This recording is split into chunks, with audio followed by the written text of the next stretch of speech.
오늘 말씀은 고린도후서 11장부터 13장 말씀입니다. 봉독합니다.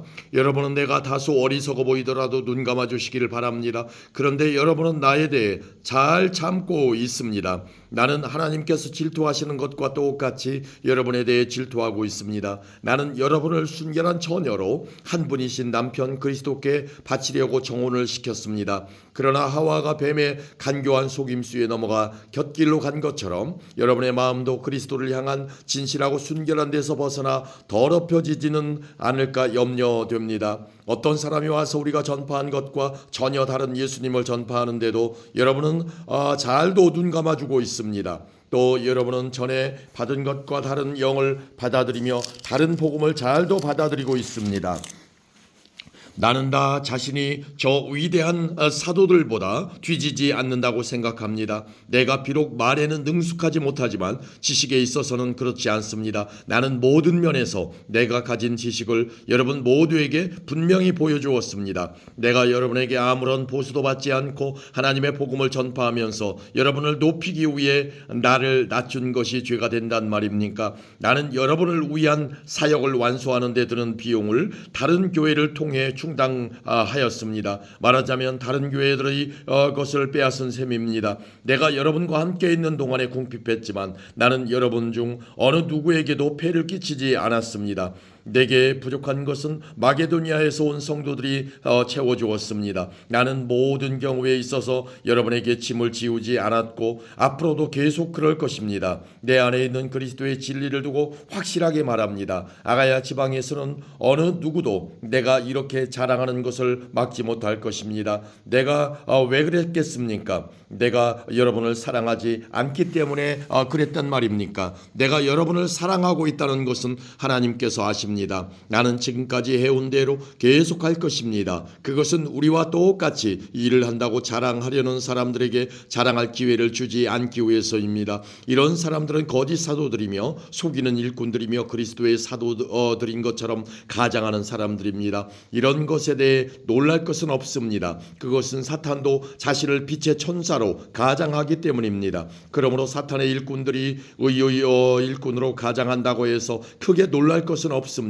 그들의 운명은 자기들이 행한 일에 따라 결정될 것입니다. 다시 말씀드리지만 아무도 나를 어리석은 사람으로 취급하지 마십시오. 만일 내가 어리석은 사람으로 생각된다면 그렇게 생각해도 좋습니다. 그러면 제가 조금은 자랑할 수 있을 것입니다. 내가 지금 하는 말은 주님의 권위를 가지고 하는 것이 아니라 어리석은 사람으로서 자기 자랑을 늘어놓는 것에 불과합니다. 많은 사람들이 세상의 기준에 비추어 자랑하니 나도 자랑해 보겠습니다. 여러분은 스스로 지혜롭다고 생각하는 사람들이니 어리석은 사람들을 애교로 잘 봐주십시오. 심지어 여러분을 노예로 삼는 사람, 여러분에게 사기치는 사람, 여러분을 이용해 먹는 사람, 여러분의 뺨을 때리는 사람에 대해서도 여러분은 잘도 참아내고 있습니다. 나는 지금 부끄러움을 무릅쓰고 이 말을 합니다. 우리가 연약했다는 사실을 인정합니다. 만일 어떤 사람이 감히 자랑할 것이 있다면 어리석은 말 같지만 나 역시 자랑할 것이 있습니다.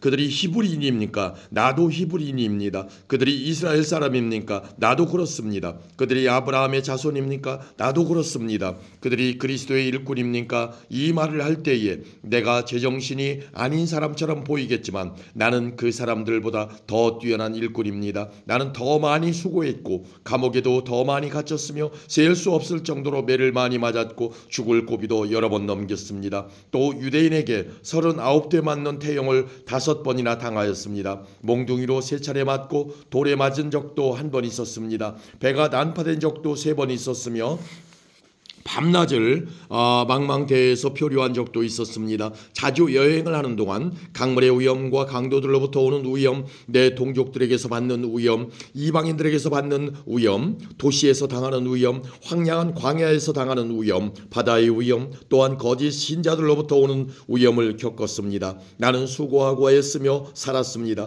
잠 못 들어 밤을 지샌 적이 여러 번이고 배고프고 목마르고 굶기 굶기도 자주 하고 추위에 떨고 헐벗음의 고통도 받았습니다. 다른 것들은 접어두더라도 나는 날마다 모든 교회들에 대한 염려로 마음이 짓눌렸습니다. 누가 약해지면 나도 약해지지 않겠습니까? 누가 걸려 넘어지면 내 마음이 새카맣게 타지 않겠습니까? 내가 꼭 자랑해야 한다면 나의 약함을 자랑하겠습니다. 영원히 찬송받으실 우리 주 예수님의 아버지 하나님께서는 내 말이 거짓말이 아니라는 것을 아십니다. 내가 다마스커스에 있었을 때에는 아레다 왕의 총독이 나를 체포하려고 다마스커스 성을 지키고 있었는데 나는 광주리를 타고 성벽으로 아래로 내려와 총독의 소나귀에서 빠져나온 적도 있었습니다. 아멘. 12장입니다. 자랑하는 것이 이룰 것은 없지만 계속해 보겠습니다. 나는 주님께서 보여주신 환상과 계시를 말씀드리겠습니다.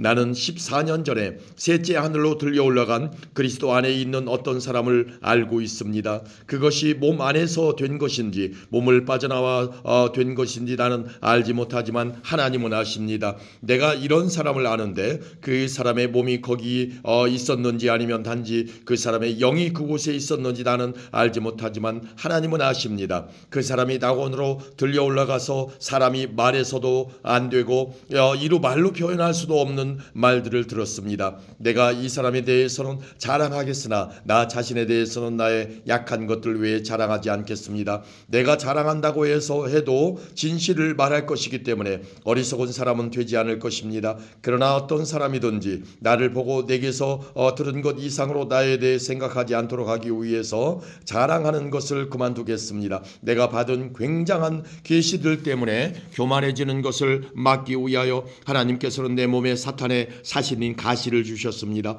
그것은 줄곧 나를 괴롭혀 왔습니다. 나는 이것을 제거해달라고 주님께 3번이나 간청하였습니다. 그러나 주님은 나에게 내 은혜가 내게 족하다, 내 능력이 약한 데서 온전해진다고 말씀하셨습니다. 나는 그리스도의 능력이 내 위에 머물러 있도록 하기 위해서 나의 약한 것들을 더욱 기쁘게 자랑합니다. 그러므로 나는 약할 때나 모욕을 받을 때나 궁핍하게 될 때나 핍박을 받을 때나 어려움이 있을 때에 그리스도를 위해 기뻐합니다. 왜냐하면 나는 약할 그때에 강하기 때문입니다.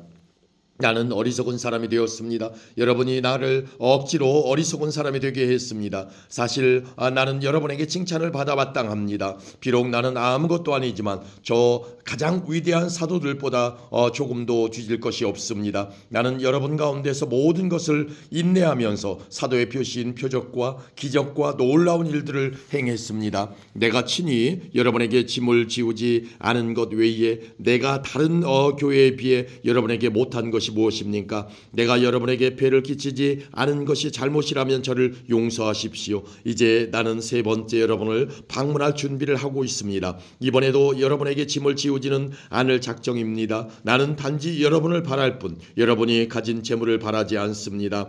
이는 자녀가 부모를 위해 재산을 모아두는 것이 아니라 부모가 자녀를 위해 그렇게 하는 것이기 때문입니다. 나는 여러분을 위해서라면 내가 가진 것뿐만 아니라 나 자신마저도 기꺼이 드리겠습니다. 내가 여러분을 이토록 사랑하는데 여러분도 나를 사랑해 줘야 하지 않겠습니까? 내가 여러분에게 짐이 된 적은 없었지만 어떤 사람들은 내가 꾀를 부려 여러분을 속여 사로잡았다고 합니다. 내가 보낸 사람 중에 누군가를 시켜 여러분을 속여 착취한 적이 있었습니까? 내가 디도에게 여러분에게 가라고 권했고 디도와 함께 형제를 여러분에게 보낸 적이 있는데 디도가 여러분을 속여 착취한 적이 있었습니까? 우리가 같은 심정으로 살아오지 않았습니까? 또한 우리가 같은 길을 걸어오지 않았습니까? 아직까지도 여러분은 우리가 자신을 변명하고 있다고 생각할 것입니다. 우리는 그리스도 안에 있는 사람들로서 하나님 앞에서 말하고 있습니다. 사랑하는 여러분, 우리가 행하는 모든 것들은 여러분의 덕을 세우기 위함입니다. 내가 갈 때 내가 여러분에게서 기대했던 모습을 찾지 못하거나 여러분이 나에게서 기대했던 모습을 찾지 못할까 두렵습니다. 여러분 중에 말다툼과 시기와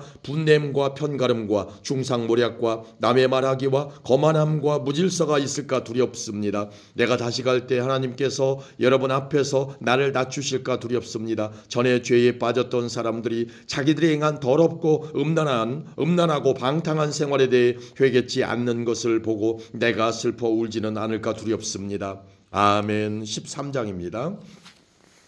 이번에 가면 세 번째 여러분을 방문하는 것입니다. 모든 사건은 두세 증인의 증언으로 확증해야 한다는 말씀이 있습니다. 내가 두 번째 방문했을 때에 말했던 것처럼 지금 떠나 있는 동안 여러분에게 말씀드리겠습니다.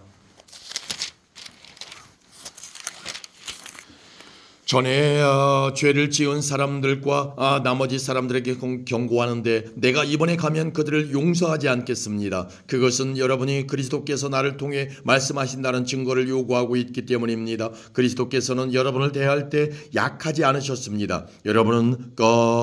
그분은 여러분 안에서 능력을 발휘하십니다. 그리스도께서는 약하셔서 십자가에 달려 돌아가셨으나 하나님의 능력으로 살아 계십니다. 우리도 그분 안에서 연약하지만 여러분을 섬기기 위해 하나님의 능력으로 그리스도와 함께 살 것입니다. 여러분은 자신이 믿음 안에 있는지 점검하고 자신을 시험해 보십시오. 예수 그리스도께서 여러분 안에 계신다는 사실을 알지 못합니까? 이것을 모르면 여러분은 시험에서 불합격한 사람들입니다. 나는 우리가 불합격자가 아니라는 것을 여러분이 알아주기를 바랍니다. 우리는 여러분이 악한 일을 행하지 않게 해달라고 하나님께 기도합니다. 이는 우리가 시험에서 합격했다는 것을 보이기 위함이 아니라 비록 우리가 시험에 떨어진 것처럼 보일지라도 여러분이 옳은 일을 행하도록 하기 위해서입니다. 우리는 진리를 거슬러 가면서 할 수 있는 것은 아무것도 없고 오직 진리를 위해서만 일합니다. 우리가 연약해도 여러분이 강하면 우리는 기뻐합니다. 우리는 여러분이 온전해지기를 기도합니다. 내가 여러분을 떠나 있을 때 이런 내용의 편지를 쓴 이유가 여기 있습니다. 즉 내가 여러분에게 가서 일을 처리할 때 주님께서 내게 주신 권세를 가지고 여러분을 엄하게 다루지 않기 위해서입니다. 주님께서 내게 주신 이 권세는 여러분에게 덕을 세우라고 주신 것이지 여러분을 넘어뜨리라고 주신 것이 아닙니다. 성도 여러분, 마지막으로 인사를 드립니다. 기뻐하십시오. 온전하게 되십시오. 서로 위로하십시오. 같은 마음을 가지고 서로 화목하십시오. 그러면 사랑과 평강의 하나님께서 여러분과 함께 하실 것입니다. 거룩한 입맞춤으로 서로 인사를 나누십시오. 모든 성도들이 여러분에게 문안을 드립니다. 우리 주 예수 그리스도의 은혜와 하나님의 사랑과 성령의 친교가 여러분 모두에게 있기를 바랍니다. 아멘.